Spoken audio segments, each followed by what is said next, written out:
আসসালামু আলাইকুম। আজ আমরা পুরো জাতি একসঙ্গে স্মরণ করছি এমন এক দিন যা এদেশের ইতিহাসে গভীর ছাপ রেখে গেছে।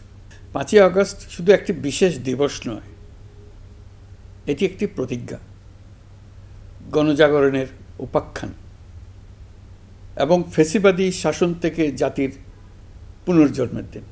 আজ আমি গভীর শ্রদ্ধার সঙ্গে স্মরণ করছি 1971 সালের স্বাধীনতা যুদ্ধের সকল বীর মুক্তিযোদ্ধাদের, যাদের আত্মত্যাগে আমরা পেয়েছি স্বাধীন সার্বভৌম বাংলাদেশ। 1971 সালে সাম্য, মানবিক মর্যাদা ও সামাজিক ন্যায় বিচার প্রতিষ্ঠার লক্ষ্যে এদেশের জনগণ সশস্ত্র মুক্তিযুদ্ধে অংশগ্রহণ করেছিল। লাখো প্রাণীর বিনিময়ে একটি স্বাধীন রাষ্ট্র প্রতিষ্ঠা হয়েছিল। কিন্তু স্বাধীনতার অর্ধ শতাব্দী পরেও এদেশের মানুষ সুবিচার ও গণতন্ত্র থেকে বঞ্চিত হয়েছে, বৈষম্যের শিকার হয়েছে। 2024 সালের উত্তাল জুলাই ছিল বাংলাদেশের ইতিহাসে এক সংকটময় অধ্যায়, 16 বছরের পুঞ্জীভূত ক্ষোভের বহিঃপ্রকাশ। এদেশের এই বিপুল সংখ্যক তরুণরা 16 বছর ধরে ক্রমাগত হতাশায় নিমজ্জিত ছিল। ভালো ফলাফল করেও চাকরির জন্য ক্ষমতাসীনদের দুয়ারে দুয়ারে ঘুরেছে।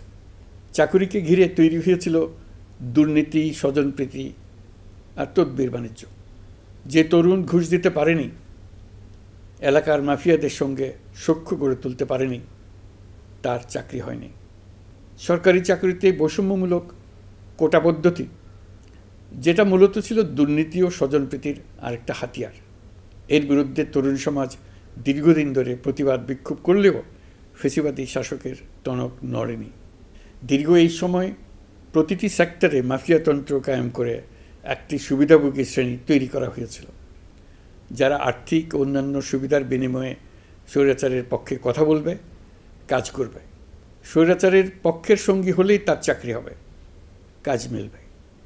সরকারি প্রতিষ্ঠান, শিক্ষা প্রতিষ্ঠান, অর্থনৈতিক প্রতিষ্ঠান, এমনকি বিচার ব্যবস্থা, আইনশৃঙ্খলা বাহিনী, গণমাধ্যম ও সাংস্কৃতিক মণ্ডলেও এই ধরনের সুবিধাভোগী শ্রেণী তৈরি হয়েছিল। এদেশের গরিব মেহনতি মানুষের পয়সা লুট করে পতিত ফ্যাসিবাদ ও তাদের সহযোগীরা এক একজন টাকার পাহাড় গড়ে তোলে। সীমাহীন দুর্নীতির কবলে পড়ে অর্থনীতি ভেঙে পড়ে। এই দেড় যুগে প্রতিটি ন্যায্য দাবি, প্রতিবাদ, বিক্ষোভ চলাকালে পুলিশের পাশাপাশি দলীয় সন্ত্রাসীরা অস্ত্র হাতে আন্দোলনকারীদের পিটিয়েছে। গত 16 বছরে যারাই সরকারের সমালোচনা করেছে, নাগরিকদের অধিকারের পক্ষে কথা বলেছে, তাদেরকে গ্রেফতার অথবা গুম করা হয়েছে। লাখ লাখ বিরোধী দলীয় রাজনৈতিক নেতাকর্মীদের নির্বিচারে আটক, গ্রেফতার করা হয়েছে। এই ভয়াবহ পরিস্থিতিতে 24 জুলাইয়ে দেশের ছাত্র সমাজ, তরুণ প্রজন্ম, সাধারণ মানুষ সবাই একত্রিত হয় এক নতুন দিনের প্রত্যাশায়। সমস্বরে তারা বলে ওঠে, এবার ফ্যাসিবাদকে যেতে হবে। তবু দেশের মানুষের বুকে গুলি চালিয়ে শেষ পর্যন্ত ক্ষমতা আঁকড়ে ধরে রাখতে চেয়েছিল ফ্যাসিবাদী সরকার। তারা নির্বিচারে গুলি করেছে, গ্রেপ্তার করেছে, ইন্টারনেট বন্ধ করে হত্যাকাণ্ডের তথ্য লুকাতে চেয়েছে। রাতের অন্ধকারে এলাকায় এলাকায় অভিযান চালিয়ে ছাত্রদের আটক করেছে। গুলিবিদ্ধ আহতদের তারা হাসপাতালে চিকিৎসা নিতে দেয়নি। হাসপাতালগুলোকে নির্দেশ দেওয়া হয়েছিল যেন আহতদের ভর্তি না করা হয়। এই কারণে বহু মানুষ চিকিৎসা না পেয়ে চিরতরে দৃষ্টি হারিয়েছে, পঙ্গু হয়েছে।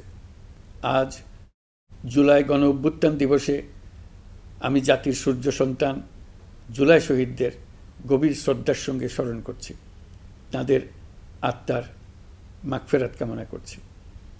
জুলাইয়ে যারা আহত হয়েছেন, চিরতরে পঙ্গু হয়েছেন, দৃষ্টি হারিয়েছেন, জাতির পক্ষ থেকে আমি তাদের প্রতি শ্রদ্ধা ও কৃতজ্ঞতা জানাচ্ছি। এই জাতি আপনাদের কাছে চিরকৃতজ্ঞ থাকবে। গত বছর ডিসেম্বর মাসে জুলাই গণ অভ্যুত্থানে শহীদ পরিবার ও আহতদের কল্যাণ ও যাবতীয় বিষয়াদির প্রশাসনিক দায়িত্ব মুক্তিযুদ্ধ বিষয়ক মন্ত্রণালয়ের উপর ন্যস্ত করা হয়েছে। এখন পর্যন্ত 836টি শহীদ পরিবারের মধ্যে 775টি শহীদ পরিবারকে মোট 98,40,00,000 টাকার সঞ্চয়পত্র ও মাসিক ভাতা বাবদ ব্যাংক চেক দেওয়া হয়েছে। অবশিষ্ট যারা আছেন তাদেরও কয়েকটি বিষয় নিষ্পত্তি সাপেক্ষে সঞ্চয়পত্র দেওয়ার প্রক্রিয়া চলছে।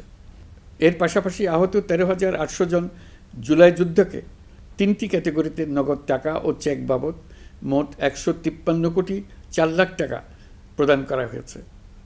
এর মধ্যে 78 জন অতি গুরুতর আহত জুলাই যোদ্ধাকে সিঙ্গাপুর, থাইল্যান্ড, তুরস্ক এবং রাশিয়ায় উন্নত চিকিৎসার জন্য পাঠানো হয়েছে এবং চিকিৎসা ব্যয় বাবদ এ পর্যন্ত 97 কোটি 50 লাখ টাকা ব্যয় হয়েছে। জেলা উপজেলা পর্যায়ে সকল সরকারি হাসপাতাল বা ক্লিনিক বা স্বাস্থ্যকেন্দ্র, মেডিকেল কলেজ হাসপাতাল এবং সরকার কর্তৃক নির্ধারিত বিশেষায়িত হাসপাতালগুলোতে সকল শ্রেণীর আহত জুলাই যোদ্ধাদের অগ্রাধিকার ভিত্তিতে বিনামূল্যে চিকিৎসা সেবা দেওয়ার সিদ্ধান্ত হয়েছে। সরকারের পক্ষ থেকে জুলাই শহীদ ও আহতদের জন্য আরও নানা উদ্যোগ নেওয়া হচ্ছে। তবে জুলাইয়ের মহানায়কদের আত্মত্যাগ তখনই সার্থক হবে যখন এই দেশকে আমরা একটি সত্যিকারের জনকল্যাণকর দেশ হিসেবে গড়ে তুলতে পারব। আজ আমরা কেবল অতীত স্মরণ করতে আসিনি, আমরা একটি শপথ গ্রহণ করতে এসেছি। শপথ এই, আমরা কোনো ধরনের নিপীড়নের কাছে মাথা নোয়াব না। আমরা প্রতিষ্ঠা করব একটা জবাবদিহিমূলক, মানবিক, গণতান্ত্রিক এবং বৈষম্যহীন রাষ্ট্র, এমন রাষ্ট্র যা সবসময় জনকল্যাণে কাজ করবে। জুলাই শহীদদের আত্মত্যাগ আমরা বৃথা যেতে দেব না। তাদের আত্মত্যাগই হবে আমাদের পথ চলার প্রেরণা, তাদের স্বপ্নই হবে আমাদের আগামী বাংলাদেশের নির্মাণ রেখা। আজকের এই দিনে এটাই হোক আমাদের শপথ। মহান আল্লাহ আমাদের সহায় হন। আল্লাহ হাফেজ।